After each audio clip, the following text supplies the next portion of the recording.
오늘 이제 복음을 고백하다 이제 세 번째 시간을 좀 살펴보고자 합니다. 우리가 종종 어떤 것을 강조할 때, 쓰는 방법이 있는데, 그냥 힘을 주어 말하거나 또 큰 소리로 말합니다. 또 이렇게 반복해서 말하는 것이 어떤 걸 강조하려고 하면은 힘을 준다든지, 또 아니면 큰 소리로 얘기한다든지, 그걸 계속 반복하는 거죠. 그래서 성경이나 또 혹은 어떤 책을 봐도 어떤 말이 계속해서 반복되어지면 그걸 강조하고 싶은 겁니다. 계속 강조하고 싶어서 그 얘기를 이제 하는 거죠. 또 이제 이 말을 학생들에게 잘 적용할 때는 학생들이 종종 하는 말이 복습이라는 표현이잖아요. 복습을 잘해야 돼요.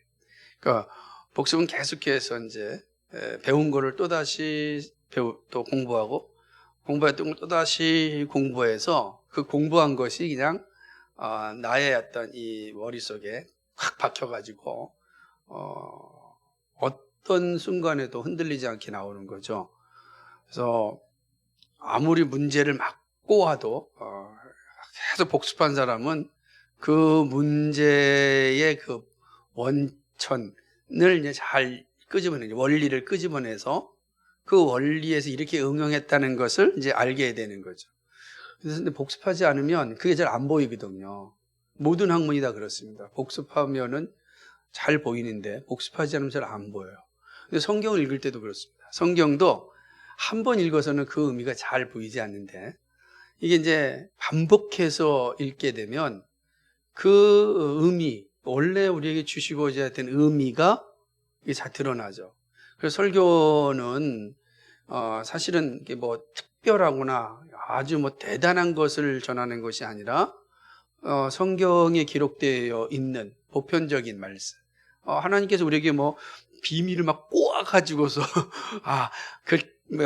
미로처럼 찾아가서 배우라 이렇게 주신 게 아니잖아요. 모두가 다 이해할 수 있는 용어로 주셨어요. 다만 이제 이게 시대와 문화와 또 이게 역사가 다르기 때문에 그 시대와 문화와 역사를 좀 이해를 해야 되기 때문에 좀 어려운 거지.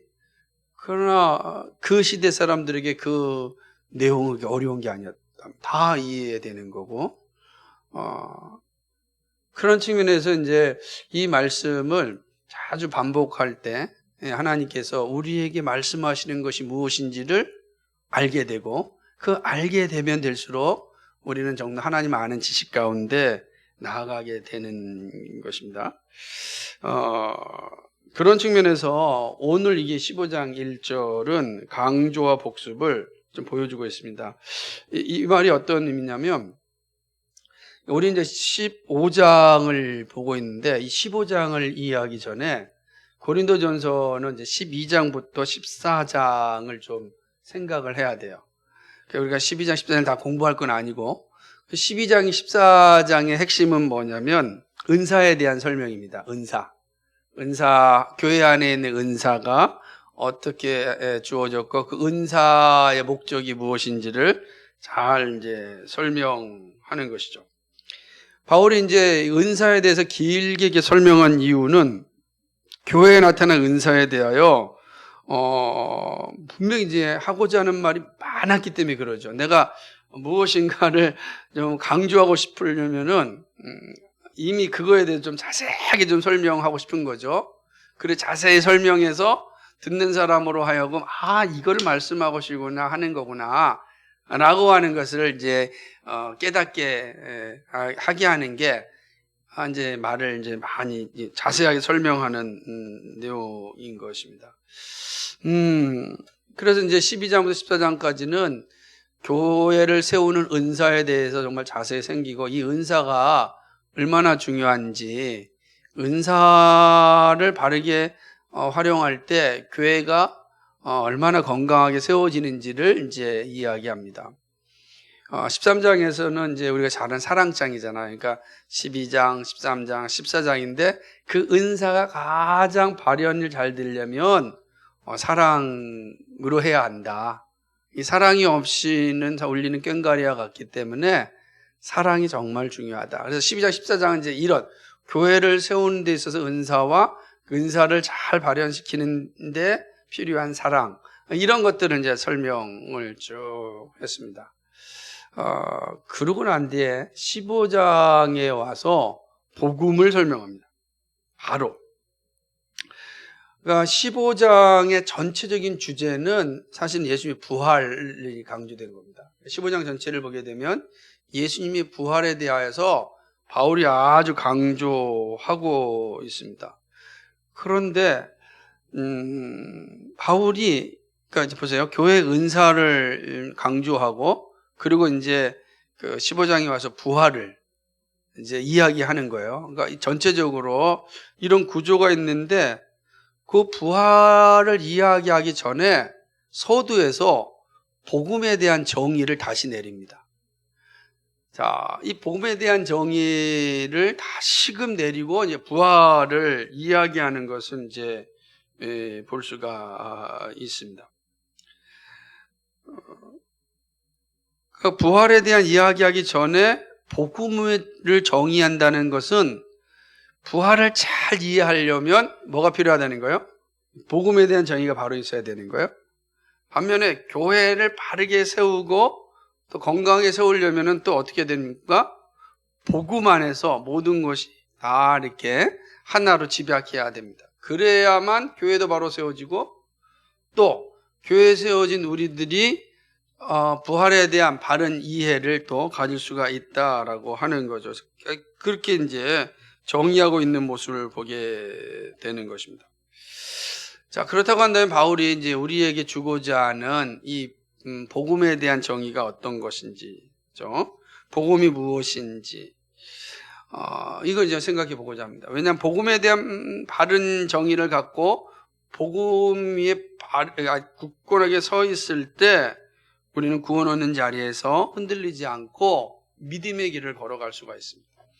우리가 이 믿음의 길을 잘 걸어가려면 내가 믿는 것에 대한 확신을 가지고 있어야 되는데, 그 확신이라고 하는 단어는 그냥 무작정 믿는 그걸 말하는 게 아닙니다.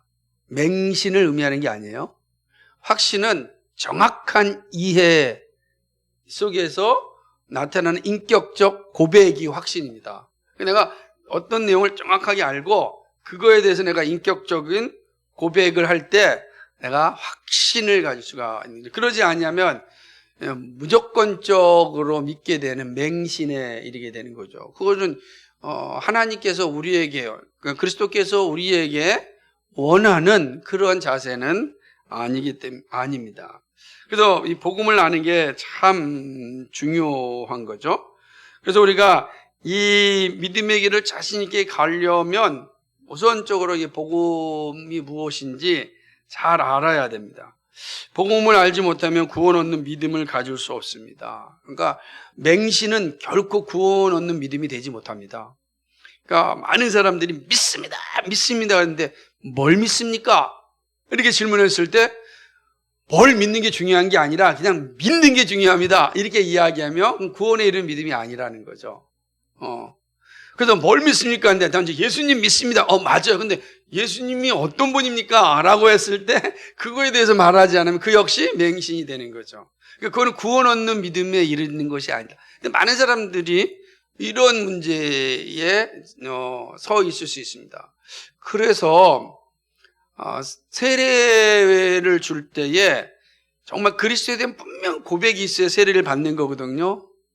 근데 이 고백이라는 게 그날의 감정, 그날의 어떤 기분에 따라서, 그날의 배운 것에 따라서 주는 게 아니에요.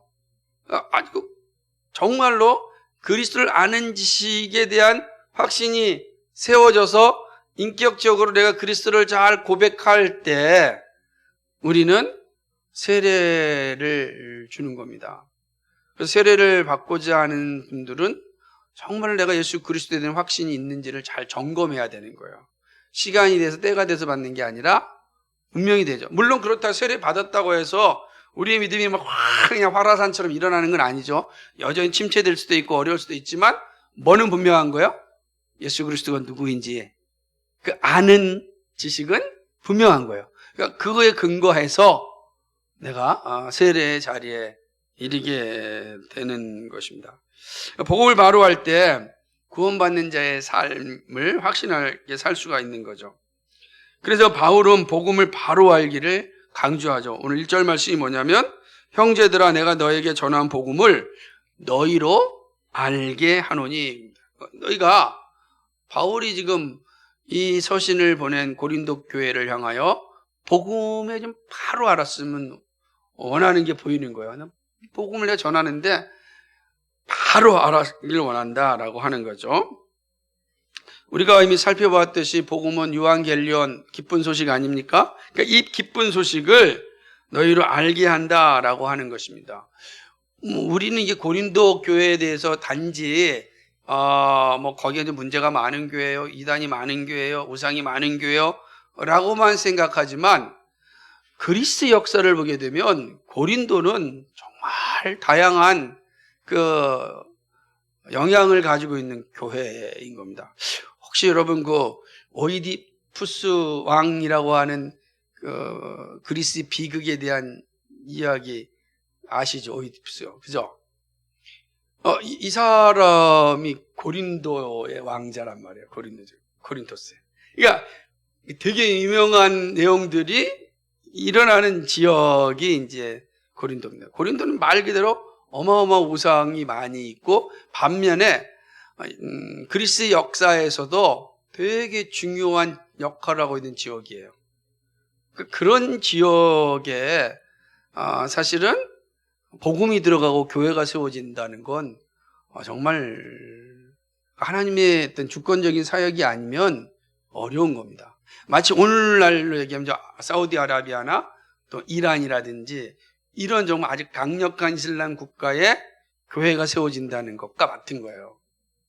고린도라고 하는 지역이 이런 겁니다. 그러니까 고린도의 교회가 세워지고 거기서 신앙생활하는 사람이라면 이 어마어마한 주변의 상황 속에서 물밀듯이 밀려오는 그런 이 우상들의 유혹, 그다음에 다양한 사상들의 도전 앞에 흔들리지 않는 믿음을 가지려면 내가 믿고 있는 것에 대한 확신이 있어야 돼요.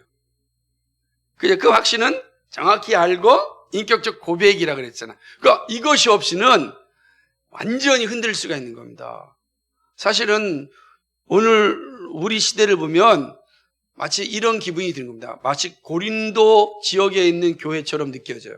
왜냐하면 우린 너무나 많은 우상들이 우리를 감싸고 있고 그리고 어마어마한 사상들이 지금 우리에게 도전하고 있지 않습니까?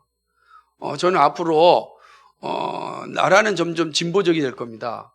갈수록 진보적이 될 수밖에 없는 구조잖아요. 전 세계가. 진보적이 된다라고 하는 것은 어떤 의미를 담보하냐면 우리의 삶의 질은 좀 나아질 수 있을지 모르겠습니다. 좀 더 자유로움을 가질 수 있을지 모르겠습니다. 그런데 신앙의 영역에 있어서는 매우 어려운 시기를 살게 될 것입니다. 진보적인 세상에서는 공적인 신앙 고백을 원하지 않습니다. 그러니까 공적 신앙 고백은 전부 다 이제 차단하는 거죠. 은밀하게 신앙생활 하라는 거야. 너희들끼리 은밀하게 신앙하지 공적 영역으로 신앙 가져오지 말라. 이게 이제 진보적 세상의 모습이에요. 좀 서구 세상이 다 그렇잖아요. 서구가 다 그러잖아요. 그죠? 옛날에는, 그러니까 예를 들면, 대통령 선거할 때, 미국 같은 경우는 대통령이 성경책에 놓고 그렇게 선서했던 나라잖아요. 그게 근거가 뭐냐면, 공립학교에서 전부 다 성경을 배웠고, 또, 십계명도 고백하였고, 주기도문도 외웠던 그런 나라인데 지금은 공적인 영역에서 기도하는 거 다 막았어. 공적 그 학교에서는, 공립학교에서는 기도할 수 없다. 이 되는 겁니다. 진보된 사회에서는 점점 공적인 신앙 고백이 어려워집니다. 그러니까 우리도 이제 그런 시대를 살아가겠죠. 그럴 수밖에 없어요. 이건 전 세계적인 어떤 흐름이기 때문에 여기에 저항한다는 건 쉬운 건 아닐 겁니다. 저는 코로나19 사태를 겪으면서 이 사회가 얼마나 뭐라 그럴까요? 또 강력하게 또 교회를 은밀한 영역으로 이렇게 밀어놓고 있는지 모릅니다. 우리가 지금 소리 내어서 뭘 말 못하잖아요. 너희들끼리 모여서 예배하지 그거 밖으로 내세우지 마 이러잖아요. 은밀하게 하라는 거, 은밀하게. 이게 되게 좋은 말 같지만 이게 얼마나 불이한 현실에 지금 우리가 살고 있는지를 보게 되는 겁니다. 그러니까 이렇게 되게 된 것은 상대주의적 신앙 때문에 그런 거거든요. 모든 진리는 상대적인데 왜 자꾸만 절대적으로 이야기하느냐라고 하는 것에서 시작되는 겁니다. 근데 지금 이게 고린도 교회도 이와 비슷한 상황 속에 있는 겁니다. 그러니까 그런 상황 속에서 정말 믿음을 잘 지키고 교회를 세우려면은 복음을 알아야 됩니다. 복음을. 그래서 바울은 복음을 다시금 말하는 것입니다. 바울은 이미 고린도 교회에 기쁜 소식을 알려주었습니다. 그리고 그 열매로 교회가 세워졌습니다. 그렇잖아요. 고린도 교회가 복음을 선포되었고 복음의 근거에서 교회가 세워진 거예요. 그런 고린도 교회에 나중에 서신을 보내면서 다시금 복음을 알아야 된다라고 말하는 거예요. 이해가 되시죠? 이 전후가? 이는 너희가 받은 것이요 또 그 가운데 선 것이나 분명하게 말하고 있습니다. 너희가 복음을 받아서 서지 않았냐라고 하는 것이죠. 교회에 복음이 없이는 교회가 세워질 수 없습니다. 교회는 구원받은 자들의 모임입니다. 그러므로 교회가 있다는 것은 복음을 가지고 있다는 것입니다. 복음이 기쁜 소식인 이유는 교회가 세워지고 구원에 이르는 복을 얻기 때문입니다. 그래서 2절 마지막 절에 보게 되면 이렇게 선언합니다. 이로 말미암아 구원을 얻으리라. 그죠? 복음이 기쁜 소식인 이유는 복음이 우리를 구원하기 때문입니다. 그렇습니다. 바울은 또 다른 서신인 로마서에서 이렇게 얘기합니다. 거기서는 이제 복음이 주는 능력을 강조하는데 로마서 1장 17절입니다. 같이 읽어볼까요? 시작. 내가 복음을 부끄러워하지 않으니 이 복음은 모든 믿는 자에게 구원을 주시는 하나님의 능력이 됩니다. 첫째는 유대인에게요, 또한 헬라인에게로. 아멘. 첫째는 유대인에는 헬라인인데 이들에게 뭘 준다고요? 복음은 모든 믿는 자에게 구원을 주시는 하나님의 능력이다 라고 하는 겁니다. 복음은 좋은 소식이자 하나님의 능력입니다. 그러므로 복음을 들은 사람들에게는 하나님의 능력인 구원이 나타납니다. 그리고 구원받은 사람들은 교회를 세웁니다. 이게 능력인 거예요. 복음이 증거되어지면 그 복음으로 말미암아 구원받은 사람들이 생기고 구원받은 사람들이 모여서 교회를 세우는 겁니다. 그리고 세운 교회가 뭘 전하죠? 복음을 전합니다. 그러니까 우리는 뭐예요? 복음으로 시작해서 복음으로 끝나는 거예요. 그러니 복음을 알아야 되는 거죠. 복음으로 시작해서 복음으로 끝나는 것이 우리의 모습인데, 그러니까 복음에 대해서 정확히 알고 있어야 되는 것입니다. 하나님의 능력을 나타내는 길은 복음을 아는 일입니다. 복음을 알아야 구원을 얻고 믿음의 자리에 굳게 서고 교회가 세워지는 것입니다. 자, 그럼 이제 이렇게 봅시다. 우리가 여기처럼 주님 오심을 맞이하는 교회를 세웁시다 라고 했잖아요. 그러면서 말하기를 요엘서 1장 3절에 너희는 이 일을 너희 자녀에게 말하고 너희 자녀는 자기 자녀에게 말하고 그 자녀는 후세에 말할 것이라 이렇게 말하잖아. 요엘서 입장에서 보게 된다면은 하나님의 심판, 하나님이 이스라엘을 향한 하나님의 마음이 무엇인지를 전하라는 거였잖아요. 근데 이거를 다시 신학적 표현으로 본다면 뭐죠? 우리 자녀들에게 뭘 전하라는 거야? 복음을 전하라는 거야. 계속 복음을 전하라는 거야. 복음은 우리에게 하나님의 심판과 그 심판에서 구원받는 길이 무엇인지를 명확히 알려주기 때문에 그렇습니다. 우리가 할 일이 뭐냐? 교회를 세운다. 그럼 복음을 전하는 겁니다. 복음을 전하지 않고서는 교회가 세워질 수 없어요. 그래서 이 복음이 우리로 하여금 주님 맞이하는 교회를 세우게 한다라고 하는 것이죠. 자, 그런데 이렇게 질문할 수 있습니다. 복음이 증거되어 교회가 세워졌는데 하나님의 능력이 나타나지 않는다면 어떻게 하겠습니까? 자, 복음이 증거되었어. 그리고 교회가 세워졌습니다. 자, 그런데 복음의 능력이 나타나지 않아요. 이게 뭔가 말이 어폐가 있는 것처럼 느끼지 않겠어요? 무슨 말이냐면 복음을 우리가 듣죠. 그리고 복음이 들은 사람들이 모여서 교회를 세운다 그랬잖아요. 그리고 세워진 교회가 복음을 전한다 그랬잖아요. 그럼 제가 말한 게 뭐예요? 복음이 증거되어 교회가 세워졌잖아요. 이제 구원받은 데 생겼고 교회가 세워졌어요. 그런데 하나님의 능력이 나타나지 않는다. 이 능력이 뭐예요? 그 교회를 통해서 뭐가 나타나지 않는 거예요? 복음의 능력이 나타나지 않는 거예요. 교회가 그냥 복음의 능력을 상실해버리고 만 거죠. 그럼 어떻게 되겠는가? 그럼 왜 이렇게 되었을까요? 세워진 교회가 힘이 없어요. 분명히 우리가 그 사도행전에 있는 우리의 표현처럼 복음이 증거되어지면 구원받는 자가 더하여지는 역사가 일어나는데 구원받는 자가 더하여지지 않아요. 어떻게 설명하셔야겠습니까? 어떻게 이해해야 되겠습니까? 그는 복음이 어떻게 됐기 때문입니까? 다시 침체됐기 때문에. 그러니까 세워진 교회가 복음이 없어진 거예요. 그러니까 성도들이 복음에 대한 확신이 사라진 거예요. 그러니까 이게 교회는 교회인데 복음이 없는 교회가 되어버린 거죠. 그럼 복음이 없는 교회의 특징이 무엇이죠? 그러기도 우리가 그거를 한마디로 얘기한다면 그냥 클럽이에요. 동호회가 된다는 거죠. 종교적 동호회, 종교적 동아리, 이게 되는 거예요. 동아리 좋잖아요. 동아리는 서로 모여서 서로 이야기 나누고 밥도 같이 먹고 좋은데 여행도 다니고 우리 다 할 수 있잖아요. 이제 뭐 수련회도 다니고 또 뭐 MT도 갈 수 있고 우리 서로가 격려도 해주고 서로가 이사하면은 축하한다 그러고 또 아프면 힘내라. 그거는 동아리가 다 할 수 있잖아요. 그러니까 복음이 없어도 동아리로서의 공동체는 존재할 수 있는 거예요. 그런데 거기서 무엇이 나타나지 않죠? 하나님의 능력이 나타나지 않는 거예요. 구원받는 자가 더 이상 나타나지 않는 거예요. 그러면 구원받는 자가 더 이상 나타나지 않으면 그 교회가 주님 오심을 맞이하는 교회가 될 수 있을까요? 없죠. 왜냐하면 점점 죽어가는 거니까. 점점 죽어갑니다. 쪼그라들고 있는 거예요. 쪼그라들고 있는데 어떻게 주님 맞이하는 교회로 존재할 수 있겠습니까? 그거 어떻게 해야 되겠습니까? 복음을 다시 들어야 됩니다. 그러니까 이거는 복음을 듣는 일이에요. 바울이 고린도 교회에 다시 얘기하는 겁니다. 내가 너에게 전한 복음, 이미 전한 복음을 너희로 알게 한다 그러잖아요. 이미 전한 복음이었어요.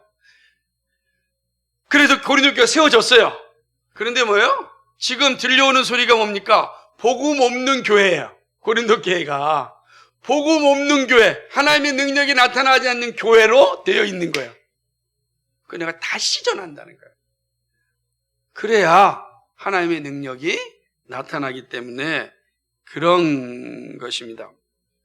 바울은 고린도 교회가 파벌 싸움을 하고 은사를 강조하여 무질서하게 된 것은 복음이 희미해졌다고 얘기하는 거예요. 그러니까 은사들이 되게 많잖아요. 지금 바울이 12장부터 14장까지 은사에 대해서 얘기하고 은사가 발현되는 사랑에 대해서 강조하는 것은 이놈의 교회가 나는 더 좋은 은사를 가졌다. 나는 더 나은 은사를 가졌다. 이것 때문에 아주 엄청 나는 뭐 예언의 은사를 받았다. 방언의 은사를 받았다. 그러니까 무질서하게 아무 때나 나서서 이야기하는 거예요. 막 사람이 뭔가 이게 자기에게 무기 하나만 있으면 막 나서서 이야기 쉽잖아요. 안 그러겠어요? 힘이 없으면 말도 못해요. 재밌는 건 뭐냐면 이게 친구들끼리 모여서도 밥 사는 사람은 말을 많이 합니다. 오늘 내가 밥 사기로 딱 작정하면 근데 주머니에 돈이 없어가지고 밥 사지도 못하는 사람 듣기만 하죠. 먹기만 하고. 사람의 심리가 그런 거잖아. 난리가 난 겁니다. 이놈의 교회가. 왜 이렇게 됐을까? 은사가 잘못된 게 아니잖아요. 은사가 필요한 거예요. 그런데 이 은사가 교회를 세우게 하는 것이 아니라 교회를 망가뜨리고 있는 거예요. 하나님의 능력을 나타내는 것이 아니라 하나님의 능력을 상실하고 있는 거예요. 그 바울은 다시금 처방을 내립니다. 복음을 들어야 한다는 거예요. 복음을 듣지 아니하면 너희들이 가지는 은사, 너희들이 가지는 재능, 그 아무 의미가 없어요. 오히려 교회를 세우는 것이 아니라 무너뜨리는 거죠. 하나님의 능력이 나타나는 것이 아니라 복음 없는 동아리로 끝나고 만다는 거죠. 지역의 좋은 공동체로 끝나고 만다라고 하는 것이죠.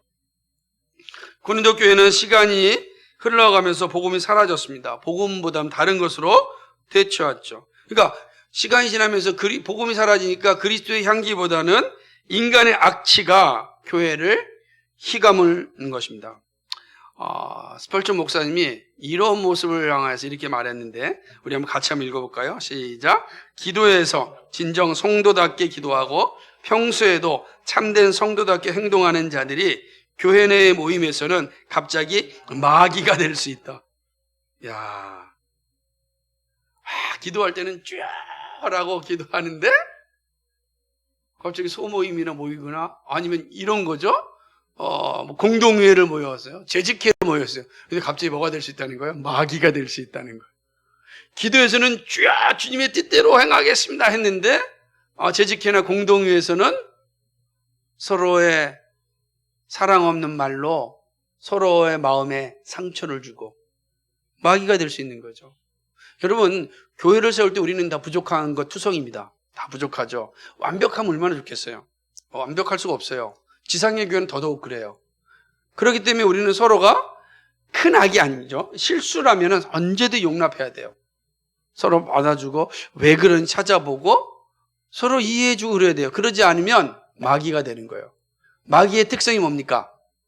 구원의 기쁨을 상실케 하는 겁니다. 신앙생활의 즐거움을 빼앗아 가는 거죠. 내가 꼭 교회 다닐 이유가 뭐가 있어? 이렇게 만들어 버리는 거예요. 성령이 임하면 내가 어떻게 하든지 간에 교회를 섬겨야 되는데 라고 겸손해져요. 그럼 마귀가 되면 전혀 다른 현상이 생겨나게 되는 거죠. 그러니까 복음이 사라지면 이렇게 교인들이 종교인으로 전락할 수 있습니다. 외형이 아무리 그렇듯 해도 본색이 금방 나타나는 것이죠. 그래서 복음이 사라진 교회와 성도의 모습이 다 이렇습니다. 그러기에 바울은 다시금 복음을 전하는 것입니다. 타락한 교회를 살리는 길은 복음을 듣는 것입니다. 복음 들어야 돼요. 복음을 듣는 것 외에는 타락한 교회 세울 수가 없어요. 이것만이 소망이야. 복음을 들어야만 무너진 교회가 세워질 수가 있고 갈라진 교회가 회복될 수가 있고 상처받은 교회가 사실 회복될 수 있습니다. 똑같아요. 우리의 신앙도 마찬가지예요. 절망적인 신앙이 회복되는 건 복음을 듣는 거 외에는 없어요. 복음을 들어야 우리의 아픔이 회복되어지고 절망이 바뀌어 소망이 되는 거예요. 복음에는 치료책이 없어요. 그래서 바울은 내가 너에게 전한 복음을 너희로 알게 하노니라고 하는 거예요. 다시 알게 한다. 너희가 들은 복음이 뭐냐? 라고 하는 것이죠. 복음을 들어야 되는 겁니다. 복음으로 세움을 입어야 합니다. 복음이 우리를 든든하게 세우는 것이죠. 복음이 믿음을 주탱하는 주춧돌입니다. 우리가 그리스도인에서 세상에서 신앙생활하는 기쁨을 잃어버린 이유는 뭘까요? 그럴 때가 있어요. 그때는 복음을 잊어버렸기 때문입니다. 복음이 그 안에 살아있지 않냐면 신앙생활이 재미가 없어요. 그러니까 여러분, 신앙생활은 교회 안에서 교제보담도요, 세상에서 믿지 않는 사람들 가운데서 변증하며 싸울 때 더 나타나요. 싸운다는 게 험한 말 한다는 것이 아니라 그리스도인으로서 살아가는 그 모습으로 인하여서 하나님께서 나를 어떻게 인도해 주시는가, 그거를 실제 삶의 현장에서 부딪힐 때 나타나요. 그래서 어떻게 보면 저보다도 여러분들이 더 복음의 그 기쁨을 누릴 수 있는 분들이에요. 왜냐하면 여러분 주위에 믿지 않는 사람이 많잖아요. 그죠? 얼마나 많습니까? 여러분 주위에 예수 믿지 않는 사람이 예수 믿는 사람을 모욕하고 조롱하고 욕하는 소리 많이 듣잖아요. 얼마나 복된 자리입니까?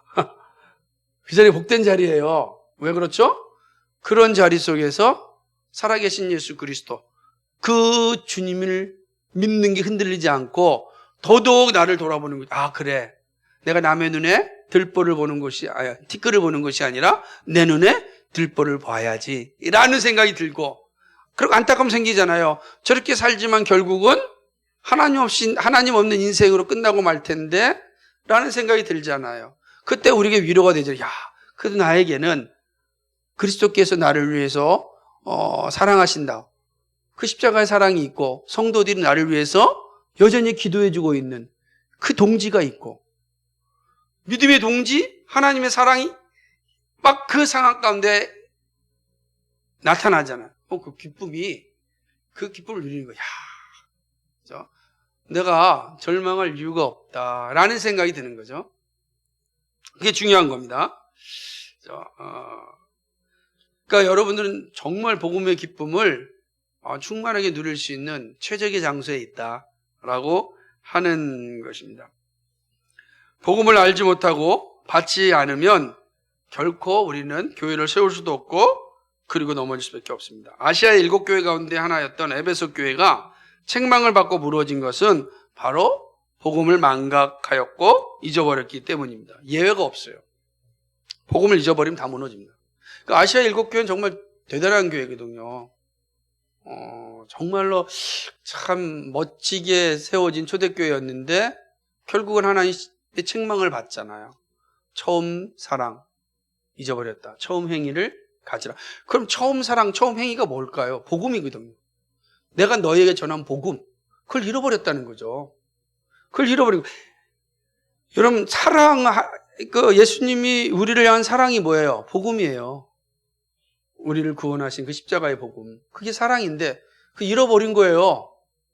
그러니 잃어버렸으니 거기에 교회가 세워질 수 있겠습니까? 근간이 무너지니까, 터가 무너지고 주춧돌이 무너졌으니 교회가 세워질 수 있겠습니까? 그러니까 교회를 다시 세우려면 어떻게 돼요? 복음을 들어야 되는 거죠. 이 길이 밖에 없다라고 그런 거죠. 자, 그럼 복음이 우리에게 주는 능력 한번 생각해 봅시다. 그건 당연히 구원이죠. 근데 이 구원이 우리에게 뭘 가져다 줍니까? 두려움과 절망 가운데서 소망을 갖게 하는 것이죠. 그러니까 복음이 우리의 매일의 삶에 나타날 때 우리의 삶은 기쁨으로 가득 차고 하나님의 능력을 드러낼 수 있습니다. 그러니까 구원받은 자의 기쁨, 구원받은 자의 즐거움, 구원받은 자의 행복. 여러분, 내가 구원받았는데 행복하고 기쁘고 즐거우면 내 입술을 통해서 뭐가 증거되겠습니까? 복음이 증거돼요. 여러분이 맨날 인상에 이 얼굴에 왜 찡그리고 그 다음에 세상을 향해서 한탄하고 소망이 없다라고 이야기하고 진짜 쿨하게 살고 이러는데 다른 사람한테 예수님이 당신에게 행복입니다 말할 수 있겠습니까? 없잖아요. 그 하나님의 능력이 안 나타나는 거예요. 그 하나님의 능력이 나타나지 않아요. 그러니까 근데 우리가 복음으로 충만하게 되면 복음이 우리를 두려움과 절망 가운데서 소망을 갖게 한다고요. 그 소망이 뭐죠? 구원의 소망이란 말이에요. 그 은혜의 소망이라고요. 그러면 그걸 가지고 그건요 강제적으로 말하라는 것이 아니라 그냥 나의 삶을 통해서 나타나는 게 사랑으로 나타나는 거예요.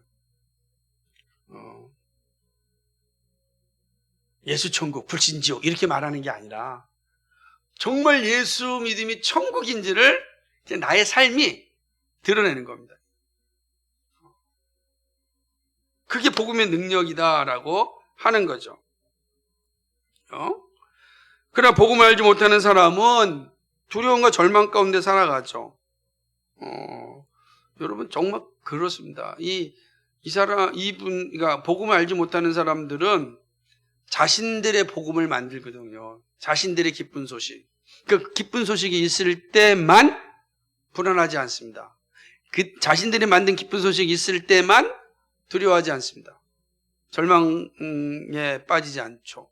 근데 그들이 가지고 만들어 놓은 것들은 다 유한한 거예요. 언젠가 사라질 수가 있는 거예요. 금방 사라질 수 있는 겁니다. 또 하루아침에 사라질 수 있는 겁니다. 그러니까 하루아침에 사라지니까 어떻게 되겠습니까? 여러분, 왜 대한민국은 지금 선진국에 들어갔는데 이렇게 자살률이 세계 1위입니까? 노인 빈곤율, 노인 자살률도 1위잖아요. 왜 우리는 나이가 들어서 이렇게 자살을 하는 끔찍한 세상을 살아가야 합니까? 왜 그럴까요? 일생을 잘 살아왔잖아요. 자식들과 잘 살아왔잖아요. 근데 왜 마지막에 자살하죠? 왜 그렇죠? 참 속상하잖아요. 저는 제일 속상한 게 그런 겁니다. 얼마나 많은 사람들이 고독사로 갑니까? 참 어려운 게 많은 거예요. 참 힘든 게 많죠. 그런 얘기를 듣고 그런 소식을 들으면 참 안타까워요. 야, 이 선진국에 들어간 대한민국이 왜 이럴까? 그것은 자신들이 만들어 놓았던 복음, 영원한 복음이 아니라 자신이 만들어 놓은 그 복음이 사라지고 나자 기쁨을 찾을 수가 없는 거예요. 자녀가 복음인 줄 알았는데 자녀가 복음 역할을 안 하니까 절망하는 거죠. 그러잖아요. 자녀를 위해서 얼마나 헌신하고 투자합니까, 여러분? 여러분 다 마찬가지예요. 얼마나 애쓰십니까? 근데 그 자녀가 복음인 줄 알았다고요. 근데 자녀가 복음의 역할을 안 해요. 끔찍하죠? 살아야 될 이유가 있겠습니까? 이리 오는 거예요. 물질이 복음인 줄 알았어요. 근데 한순간에 무너집니다. 지금 저도 어저께 뉴스를 보니까 지금 미국이 막 달러를 막 사들이고 있대요. 왜냐하면 이 지구 역사상 이렇게 많은 단기간에 돈을 푼 역사가 없대요. 양적 완화라 그러잖아요. 그 말을 돈을 엄청나게 찍어내가지고 지금 전 세계에 달러가 막 그냥 넘쳐나는 거예요. 넘쳐나고 있는 겁니다. 그러니까 이러다 인플레이션이 엄청 올라갈 테니까 심각하니까 지금 막 돈을 지금 막 이렇게 끌어당기고 있다고 합니다. 그럼 이제 요동하겠죠. 또 막 그럼 이제 막 대출 받은 사람들 걱정되는 겁니다. 막 올라가고 우리처럼 부채가 있는 사람이 힘들어지겠죠. 돈이 많이 풀렸을 때는 이것이 복음인 줄 알았는데 한순간에 휴지종학이 될 수 있을 때 삶이 어떻게 되겠습니까? 절망하는 거죠. 절망만 합니까? 두려움에 빠지는 거죠.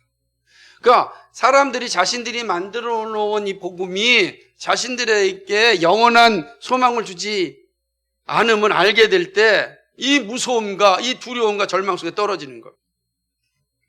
이게 세상의 모습이죠. 인류는 이 절망에서 벗어나려고 몸부림을 쳤지만 하지만 진정한 기쁨을 누렸다는 소식이 없습니다. 오히려 가진 자들이나 가지지 못한 자들이나 죽음을 피하지 않고 다 피하지 못하잖아요. 또 오히려 스스로 목숨을 끊는 불행한 역사가 반복되고 있는 거죠. 세상이 기쁘다면 이러한 일이 일어나겠습니까? 그렇지 않잖아요. 그렇죠? 그 가운데 여러분 대입 수임 요즘도 마치 수능 시험 끝나고 나면은 아이들이 자살 이야기 들을 때 끔찍하잖아요. 그 꽃다운 아이들이 앞으로 살 날이 창창한데 그거 시험은 잘못 봤다고 스스로 목숨을 끊는 이게 도대체 제대로 된 세상이겠습니까? 이렇게 아담 이후에는 죄로 인하여 부패한 모든 인류는 절망 속에서 죽음을 향하여 달려가는 존재가 되었습니다. 다 사람들은 이 절망, 이 죽음을 이기려고 온갖 준비를 했지만 그 복음이 다 실패하였습니다. 그죠? 그렇게 되는 겁니다. 그러나 죽음 역시 그들에게 있어서 안전한 도피처가 되지 못하죠. 왜냐하면 히브리서 9장 27절 말씀처럼 죽음 이후에는 또 모든 사람에게 마지막 심판이 남아있기 때문에 그렇습니다. 그러니까 죽음이 결국은 도피처가 되지 못해요. 그러니까 우리의 도피처는 오직 예수 그리스도 복음이란 말이에요. 복음이 우리의 도피처, 우리의 피난처인데 그 외 다른 것을 자꾸 도피처를 삼으니까 절망하는 거죠. 죽음조차도 그들에게 있어서 절망이에요. 네. 끔찍한 거죠. 그렇게 본다면 아담 이후의 인류에게는 사실은 좋은 소식은 사실상 없었습니다. 근데 하나님께서 정말로 우리의 모습과 관계없이 좋은 소식을 예비하셨잖아요. 오늘 아침에도 우리가 나눴던 창세기 3장 15절 말씀 같이 읽겠습니다. 시작. 내가 너로 여자와 원수가 되게 하고 너희 후손도 여자의 후손과 원수가 되게 하고 여자의 후손은 내 머리를 상하게 할 것이요 너는 그의 발꿈치를 상하게 할 것이니라 하시고. 아멘. 아담의 타락 이후에 주어진 복음입니다. 원시복음이죠. 이 말씀은 우리에게 한 줄기 빛을 약속해 주었습니다. 그러나 그 약속의 실체는 보이지 않았습니다. 하나님은 이 약속의 실체를 보여주기 위하여 오랜 시간 준비하였습니다. 그 빛이 가까이 오고 있음을 믿음의 선조들에게 약속으로 주셨습니다. 그렇죠? 노아, 아브라함, 모세, 다윗, 여러 선지자들입니다. 그리고 마침내 구약의 마지막 선지자인 세례 요한을 부르셨습니다. 그리고 예수 그리스도를 보내주셨습니다. 이 말씀이 육신이 되사 우리 가운데 하나님이 오셨습니다. 하나님이 친히 그 약속을 이루시기 위하여 우리 가운데 오셨습니다. 그게 바로 예수님이십니다. 복음은 바로 하나님이 우리를 구원하시기 위하여 사람의 몸을 입고 이 땅에 오심입니다. 여기서 시작됩니다. 이 성육신이 복음의 시작입니다. 그리고 그분이 우리의 죄를 다 짊어지시고 십자가에서 죽으셨습니다. 자, 이제 누구든지 예수 그리스도를 믿으면 절망의 자리에 벗어납니다. 사람들이 갇혀있던 죽음의 굴레에서 자유하게 됩니다. 그리고 영원한 생명을 얻는 구원에 이르게 됩니다. 이 길은 오직 예수 그리스도 외에는 없습니다. 그러니까 우리의 진정한 피난처 예수 그리스도입니다. 우리가 진정으로 평안을 누릴 수 있는 길은 예수 그리스도입니다. 그게 하나님의 능력이다라고 하는 거죠. 예수 그리스도가 하나님의 약속이기 때문입니다. 사도행전 4장 12절에 뭐라고 고백합니까? 같이 있습니다. 시작. 다른 이로서는 구원을 얻을 수가 없나니 천하 인간의 구원을 얻을 만한 다른 이름을 우리에게 주신 일이 없음이라 하였더라. 아멘. 그렇습니다. 예수 그리스도만이 우리에게 구원을 주시는 참된 분이십니다. 창세기 3장 15절에 약속하여 주신 뱀의 머리를 부수는 분, 그분이 바로 예수 그리스도입니다. 우리로 영적 즐거움을 누리지 못하게 하는 사단을 물리치시는 분이 예수 그리스도입니다. 그리스도께서 우리에게 복음 되셨습니다. 우리에게 구원을 선물로 주셨습니다. 놀랍지 않습니까? 고린도전서 15장 3절 4절입니다. 같이 읽어볼까요? 시작. 내가 받은 것을 먼저 너희에게 전하였노니 이는 영대로 그리스도께서 우리 죄를 위하여 죽으시고 장사 지난 바 되었다가 성경대로 사흘 만에 다시 살아나사. 아멘. 앞으로 2절과 3절 4절을 다 볼 겁니다만 중요한 거죠.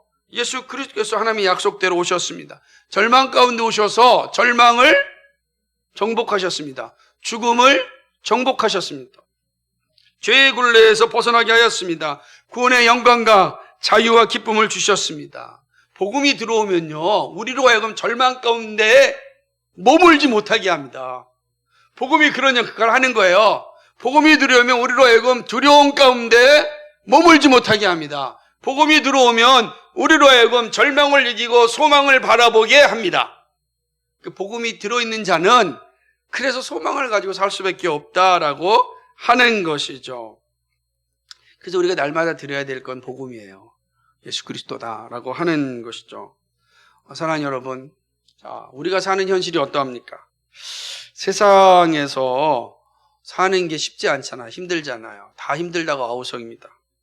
만만치가 않습니다. 그럴 때 여러분이 어떤 생각을 하십니까? 정말 지긋지긋한 세상이다. 왜 나에게 이러한 세상을 만나게 하셨을까? 왜 나에게 이러한 부모님을 만나게 하셨을까? 왜 나에게 이러한 나라에서 태어나게 했을까? 그나마 우리는 복이 있잖아요. 대한민국에 태어난 거 복이 있는 거죠. 지금 이렇게 비교해 본다면 우리는 난민 생활하지 않잖아요. 지금도 수없이 많은 난민들이 발생하고 있습니다.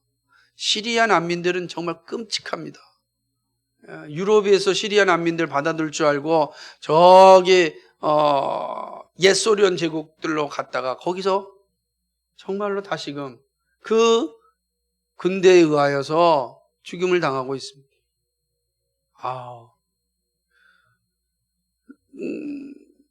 우리가 잘 알고 있는 미얀마의 상황도 끔찍하지 않습니까? 앞뒤 보지 않고서 인간을 방패 삼아서 잔인한 일을 벌이고 있습니다. 이런 거 생각해 본다면 그 대한민국에 태어난 것 자체만 우리 참 복입니다. 그런데 대한민국 안에서 우리의 삶을 보면 또 그렇습니까? 양극화가 얼마나 심합니까? 한국처럼 정말 양극화가 심해서 가난한 자와 부자의 이 간격이 너무 커가지고 상대적 박탈감과 실망감이 얼마나 큽니까? 청년들의 이 취업이 너무너무 안 되니까 정말 엄청난 한탄이 들려오고 있지 않습니까? 집값은 왜 이렇게 올라갑니까? 이게 무슨 말이 됩니까? 30평 하나가 무슨 20억, 30억 된다는 게 무슨, 이게 도대체 말이 되는 세상입니까? 근데 여러분 집 한 채 20억, 30억인데, 참. 제가 어느 날 보니까 용산에 그 집 한 채가 30평짜리가 120억인가? 얼마인가 그렇더라고요. 집 한 채가 120억인가. 근데 재밌는 거 뭐냐면 그 밑에가 이런 기사가 달렸더라고요. 제 고향 얘기가 나오는데, 제 고향에 가면은 그 집 항으로 1200채를 살 수 있다래요. 1200채를. 집 하나로 1200채를 살 수, 야, 이게 도대체 여러분 생각해 보시죠. 이게 분명히 제정신이 아닌 세상이죠. 제정신이 아닙니다. 그런데 불구하고 제정신이 아닌 것을 부추기는 정말 마귀의 유혹들이 너무 많습니다. 저는 그게 마귀의 유혹이라고 생각합니다.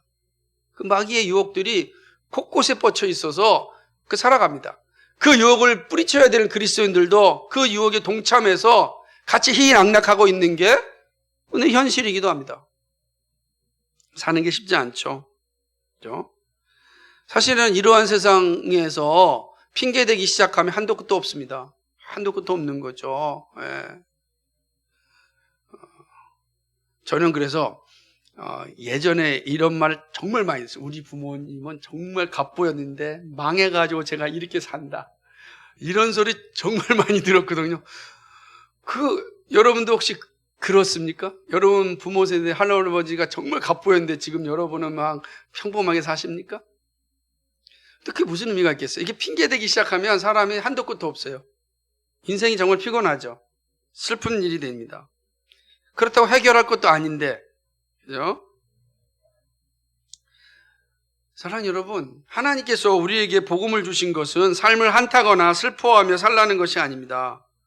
우리를 위하여 예수 그리스도를 보내신 이유는 구원의 감격을 누리고 즐거워하며 하나님의 능력을 나타내는 삶을 살게 하심입니다.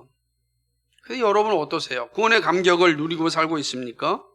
하나님의 능력이 여러분 가운데 나타납니까? 보이는 거 상관없잖아요. 내가 지금 복음을 받아들였다면 복음이 나에게 그 능력을 심어주신단 말이에요. 그 능력이 나타나지 않으면 내가 복음에 지금 갇혀 사는 것이 아니라는 뜻이잖아요. 그러니까 우리는 복음을 들어야 되는 거예요. 다시금. 그렇죠?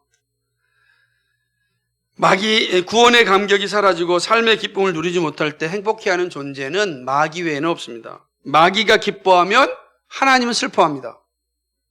하나님은 우리에게 기쁜 소식을 주었습니다. 마귀에게 이 기쁨을 빼앗기지 말아야 합니다. 그 길은 복음을 간직하는 일입니다. 복음을 바로 알고 있어야 합니다. 복음이 우리에게 세상의 모든 유혹을 이기게 합니다.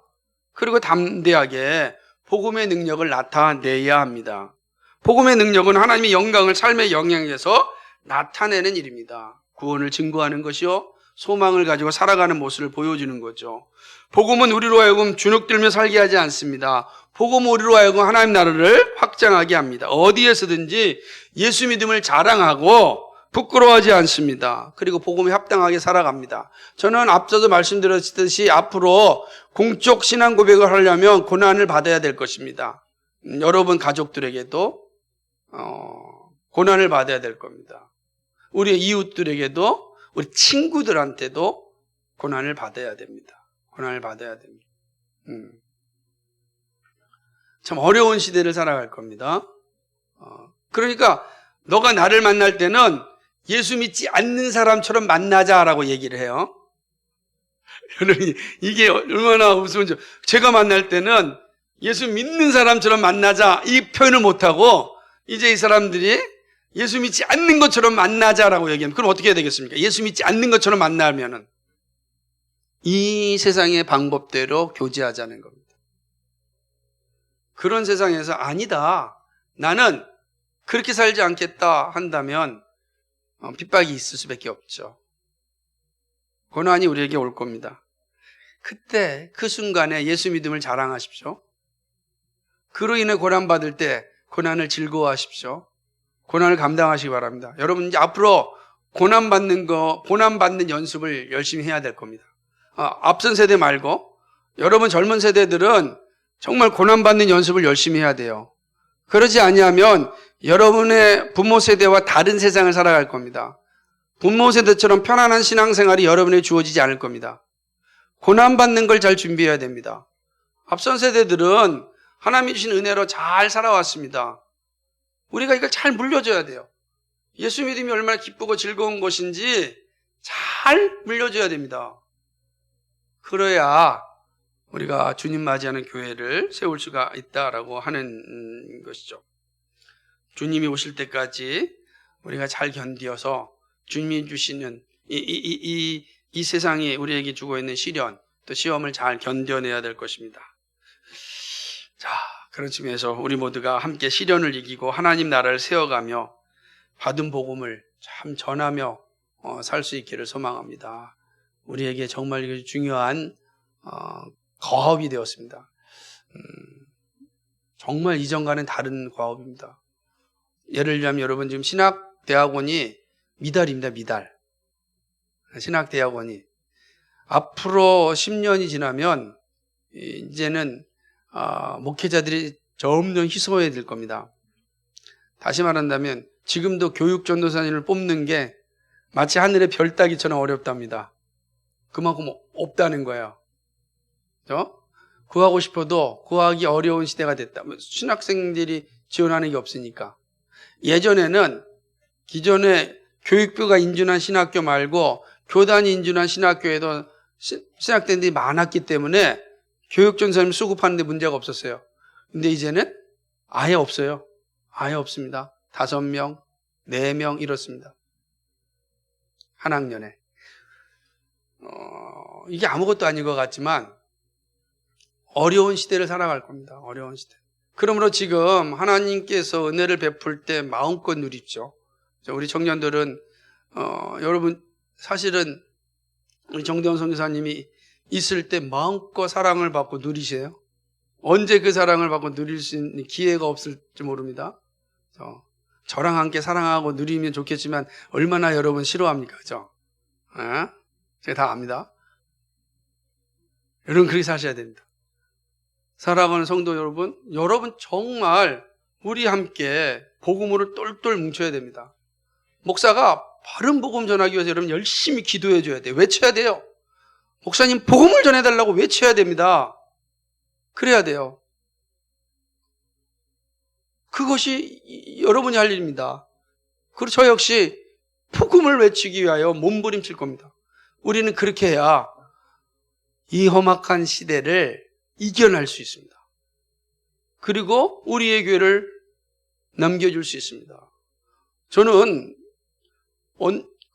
어젠가 어떤 목사님들 만나서 이야기를 하는 거예요. 주변에 다 이제 청빙 받아가지고 교회에 이제 중형교회 하는 목사님들입니다. 저는 개척기에서 교회가 세워졌습니다. 우리 교회가 세워졌잖아요. 저는 제일 행복한 게 저라고 생각했습니다. 왜 그랬냐면 이 멋진 교회를 후배들에게 넘겨줄 수 있다는 것처럼 행복한 게 없잖아요. 다음이 시작하는 친구는 저처럼 고생하지 않아도 이 교회를 잘 세워나갈 수 있잖아요. 얼마나 복된 일입니까? 얼마나 감사한 일입니까? 제가 이렇게 했어요. 정말 감사한 일이에요, 여러분. 여러분, 우리 다음 세대를 위하여서 잘 준비해서 다음 세대의 거룩한 교회를 넘겨주는 거는 최고의 복이에요. 최고의 행복이라고요. 이거 잊어버리면 우리는 세속적 인간이 되는 겁니다. 그래서 우리는 끊임없이 거룩한 교회를 잘 세워야 됩니다. 잘 넘겨줘야 됩니다. 잘 넘겨줘야 돼요. 그러려면 어떻게 돼요? 서로 기도해야 됩니다. 변하지 않도록 기도해야 되고 철저하게 하나님께 간구해야 되죠. 이것이 오늘 우리에게 필요한 겁니다. 정말 필요한 겁니다. 나중에 우리 이 주일 유치부 애들이 장로님이 되거나 집사님이 되거나 권사님이 될 시대라면 생각해 보십시오. 너무 흥분되지 않습니까? 제가 그때까지 우리가 여기 계신 분이 살아있으면 너무 좋겠지만 한 50년 정도 될 거 아니겠어요? 그죠? 4, 50년이니까 40년 되면은 우리 저기 장로님, 집사님한테 그때 살아 계실 수 있겠죠? 요즘 100세 시대니까. 여러분 생각해 보십시오. 정말로 저는 그 흥분이 되는 거죠. 그 중간 세력인 이 청년들, 정말 이 친구들한테 우리가 많이 투자해야 돼요. 정말 열심을 다해서 기도 정말 많이 해줘야 돼요. 맛있는 거 많이 사줘야 돼요. 놀 수 있도록 많이 공간을 만들어줘야 됩니다. 무엇을 하든지 죄 짓는 거 외에는 막 밀어줘야 됩니다. 제가 조금만 젊었어도 경연이랑 현호랑 축구를 할 텐데 쟤네들이랑 부닥치면 제가 절로 날아가서 뼈가 다 부러질 것 같으니까 더 이상 못하지만 여러분 막 해줘야 됩니다. 우리 승기, 우리 희원이 이 귀한 보물덩어리들, 이 보물이잖아요. 여러분 보물을 만나면 어떡합니까?